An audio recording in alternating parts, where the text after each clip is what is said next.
Kebiasaan burukmu mana yang harus ditinggal? Contoh, suka berhutang. Udah pasti hidupmu akan penuh beban. Kalau mau bertobat, itu nggak boleh cari utang lagi untuk nutupin utang. Berhenti. Lebih baik cari kerja. Kerja sama orang. Nggak bocah cari modal. Ya ampun, itu ngutang juga. Kerja dulu. Sekarang kalau Anda tidak rendah hati untuk menyelesaikan hutangmu dengan cara bekerja kepada orang lain. Karena kebanyakan orang merasa mereka terlalu besar untuk bekerja kepada orang lain. Padahal punya utang yang banyak. Ngotot gak mau kerja. Saya maunya dagang. Dagang gimana? Utang lu udah banyak. Kelarin dulu. Nah, Anda harus tinggalkan kebiasaan berhutang. Kebiasaan aji mumpung. Kebiasaan boros. Gak bijaksana.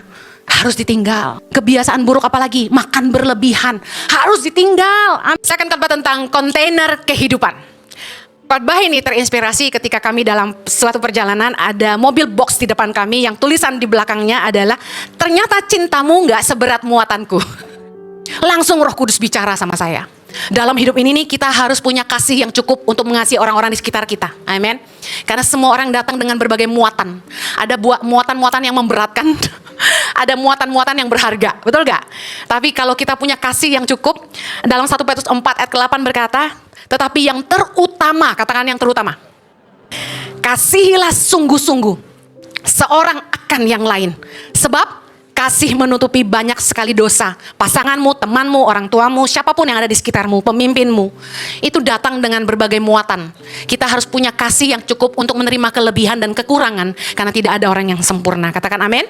Haleluya. Itu intermezzo. Saya akan masuk di khotbah saya. Hidup manusia itu seperti kontainer yang membawa berbagai macam muatan dalam kehidupan. Setiap orang datang dengan muatan mereka masing-masing. Ada yang muatannya trauma dari hubungan sebelumnya, atau dari pernikahan sebelumnya, atau dari masa kecil. Ada yang muatannya itu tanggungan. Mungkin tanggungannya itu orang tuanya, atau adik kakaknya yang harus dihidupi, atau anak-anak dari pernikahan sebelumnya. Ada yang muatannya terlahir dengan disabilitas, terlahir dengan penyakit bawaan, penyakit mental, kelemahan fisik, dan lain-lain. Kemudian ada yang muatannya itu hutang.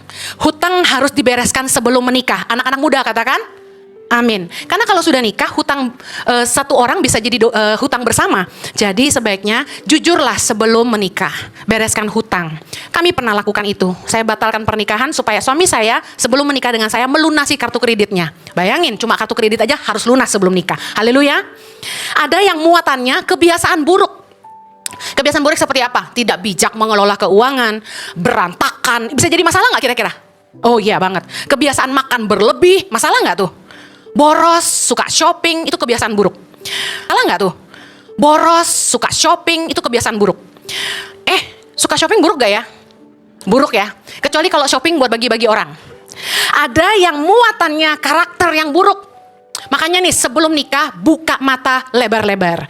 Karakter yang buruk seperti apa Bu Heni? Pembohong, pendendam, pemalas, egois, iri hati, munafik, tidak bertanggung jawab, licik atau manipulatif, tidak berintegritas, sombong. Wah, ini karakter-karakter yang jelek. Harus sadar semua orang pasti punya satu.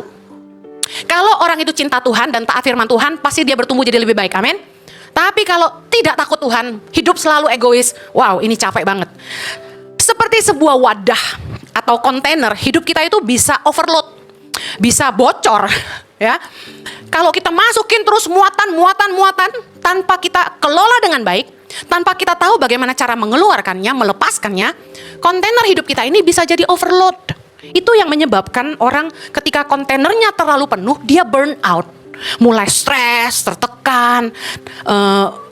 Biasanya orang kalau udah di pelayanan itu ya sebenarnya mereka bisa bilang sama saya gini, Bu, saya udah gak mau pelayanan dulu. Kenapa?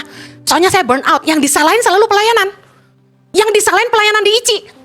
Padahal dia sendiri yang gak bijak ngatur waktu. Semua pelayanan diterima. Di gereja A, B, C, D, persekutuan A, B, C, D, komunitas A, B, C, D. Lah kenapa burnoutnya di ICI yang cuma seminggu sekali? Kan gereja kita gak banyak ibadah bukan? Cuma minggu dan 60-minute worship. Bisa kebayang tim praise and worship mah jarang banget di hari Rabu. Cuma minggu. Tapi burnoutnya di ICI.